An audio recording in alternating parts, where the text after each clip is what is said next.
This YouTube channel does not promote any violent, harmful, or illegal activities. All content provided by this channel is meant for an educational purpose only.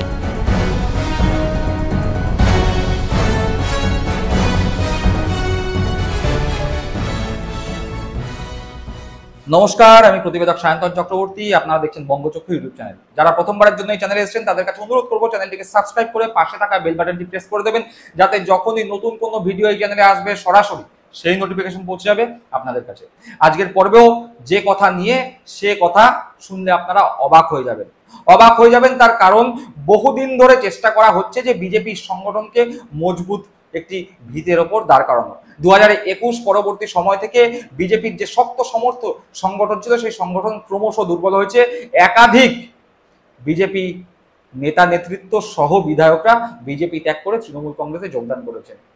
রাজনৈতিক মহলের ধারণা 2026 বিধানসভা ভোটের আগে এরকম আরো দলবদল ঘটবে এবং বিজেপির আরো বিধায়করা নাকি তৃণমূল কংগ্রেসের দিকে পা বাড়িয়ে আছে। শুধুমাত্র সময়ের অপেক্ষা বিজেপির আরো ভাঙনের। এই জায়গায় দাঁড়িয়ে বিজেপি যখন চেষ্টা করছে বিজেপি বঙ্গ বিজেপি পরিচালনা কে করবে, সেই জায়গায় দাঁড়িয়েই অমিত শাহর সভা, অমিত শাহ গত 1 তারিখ অর্থাৎ 1 জুন জামাই ষষ্ঠীর দিন রবিবার দুপুরবেলা নেতাজি ইন্ডোর স্টেডিয়ামে বিজেপির সর্বস্তরের নেতাকর্মীদের সামনে বক্তব্য রাখেন এবং সেই বক্তব্যের মাধ্যমেই অমিত শাহের বক্তব্যের মাধ্যমেই বার্তা মিলেছে, স্পষ্ট ইঙ্গিত মিলেছে যে বিজেপি চালাবে তৃণমূল কংগ্রেস। অবাক হবেন না, বিজেপি তৃণমূল কংগ্রেসই চালাবে, এই ধরনেরই বার্তা অমিত শাহের বক্তব্যের মাধ্যমে ফুটে এসছে। কি সেই বার্তা? অমিত শাহ মোটামুটি ভাবে বক্তব্য রাখতে গিয়ে তৃণমূল কংগ্রেসকে আক্রমণ করেছেন মমতা বন্দ্যোপাধ্যায়, অভিষেক বন্দ্যোপাধ্যায় সহ তৃণমূল কংগ্রেসের সরকারকে। বিভিন্ন দিক থেকে তিনি তৃণমূল কংগ্রেসকে আক্রমণ করেছেন। তিনি মুর্শিদাবাদ দাঙ্গার জন্য তৃণমূল কংগ্রেসকে দায়ী করেছেন, তিনি অনুপ্রবেশ ঘটছে সেই অনুপ্রবেশের জন্য তৃণমূল কংগ্রেসকে দায়ী করেছেন। যাই হোক, মোটামুটি ভাবে আমরা এই জিনিস দেখতে অভ্যস্ত যে যাই হোক না কেন পান থেকে চুন খসলেও তৃণমূল কংগ্রেসকে দায়ী করে দাগিয়ে দেওয়া এই মুহূর্তে শুধু বিজেপি নয়, বিজেপি, সিপিএম, কংগ্রেস সকলেরই একটা অভ্যাসে পরিণত হয়েছে। সেই অভ্যাস বা যে শেখানো বলি যে অমিত শাহ বলবেন, সেটি অবাক করার মতো কিছু বিষয় নয়। কিন্তু বিজেপি চালাবে তৃণমূল কংগ্রেস সে কথা সরাসরি স্পষ্টভাবে অমিত শাহ বলেননি, কিন্তু তার বক্তব্যের মধ্যে বা তার বক্তব্য সেই বক্তব্যের নির্যাস করলে রাজনৈতিক মহল, একটু বিচক্ষণ রাজনৈতিক মহল, যারা রাজনীতিটাকে একটু ভালোভাবে নাড়াঘাটা করতে পছন্দ করেন, তারা খুব সহজেই বুঝতে পারছে। কেন বলছি এই কথা?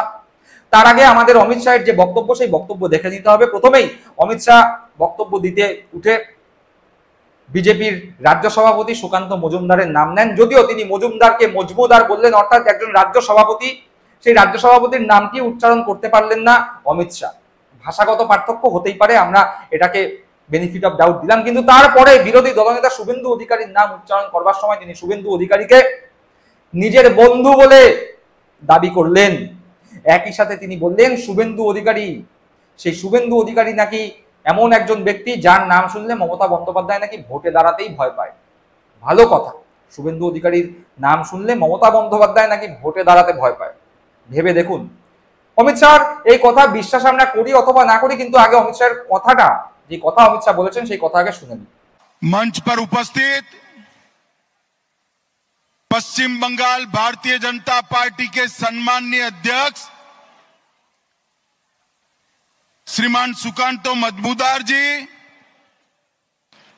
मेरे मित्र और बंगाल विधानसभा में जिनके खड़े होते ही दीदी को डर लगता है, ऐसे हमारे विपक्ष के नेता शुभेंदु अधिकारी जी, हमारे राष्ट्रीय महासचिव श्री सुनील बंसल जी।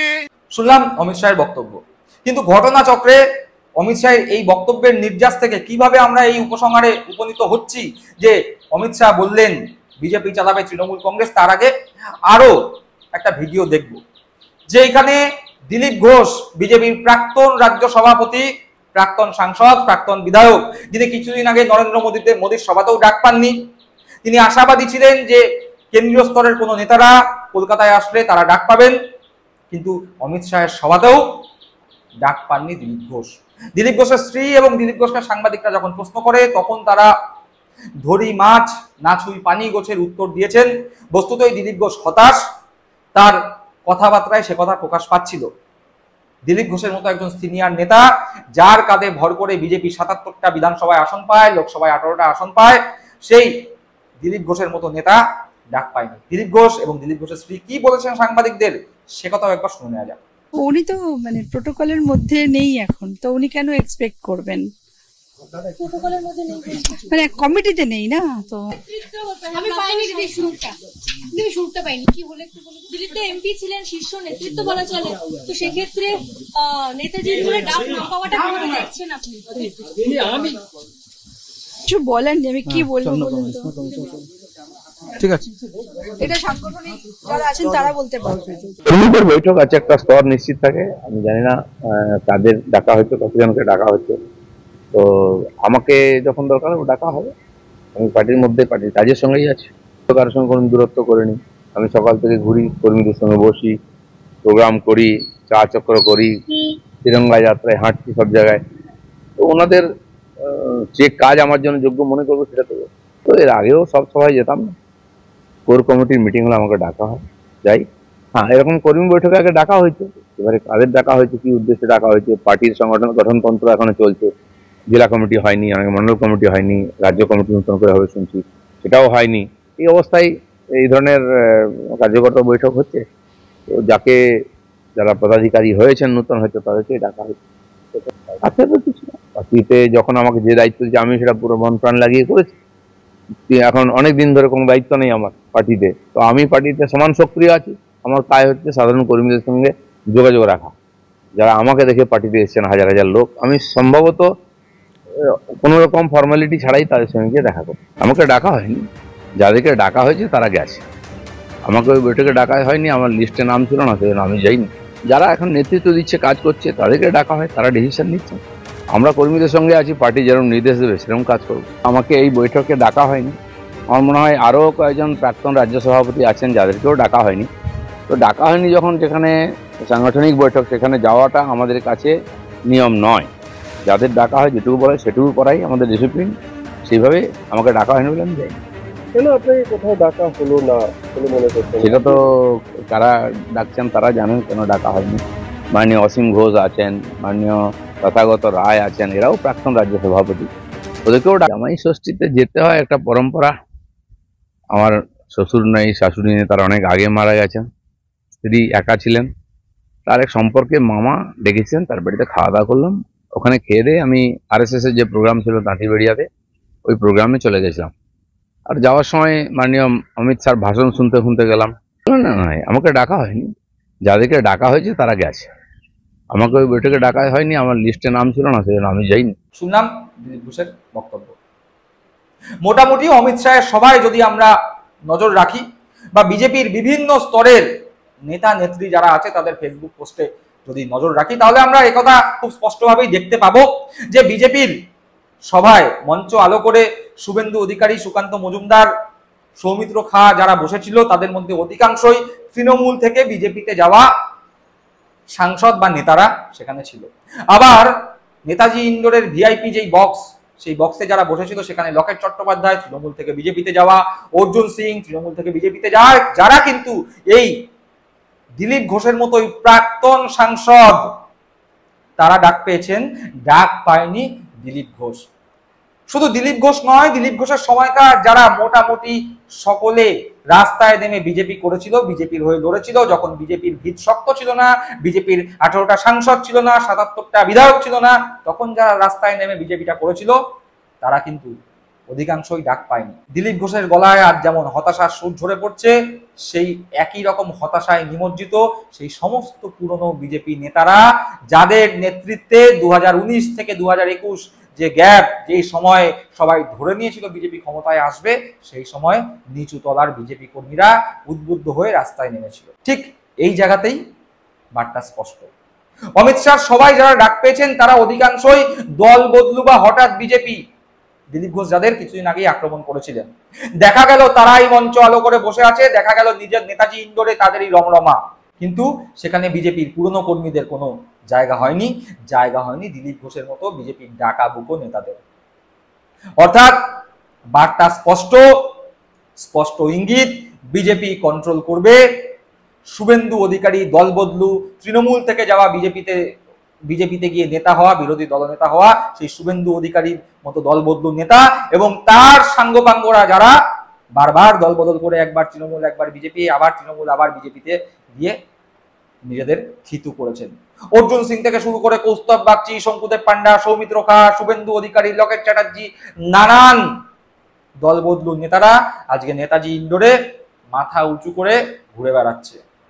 দিলীপ ঘোষ, সায়ন্তন বসু, রাজু ব্যানার্জির মতো যে সমস্ত নেতারা দীর্ঘদিন ধরে নিজেদের পকেটের টাকা খরচা করে গ্রাম বাংলার রাস্তায় রাস্তায় ঘুরে বেরিয়ে বিজেপিকে মানুষের কাছে পরিচিত করেছে, তারা ঘরের কোনায় বসে নিজের ফোনে অথবা টিভি চালিয়ে নরেন্দ্র মোদী আর অমিত শাহের সভা দেখছে। বার্তা কিন্তু স্পষ্ট, সেই বার্তা এই তৃণমূল কংগ্রেস অর্থাৎ প্রাক্তন তৃণমূল কংগ্রেসীরা যারা এই মুহূর্তে বিজেপির সম্পদ, তারাই বিজেপি কন্ট্রোল করবে।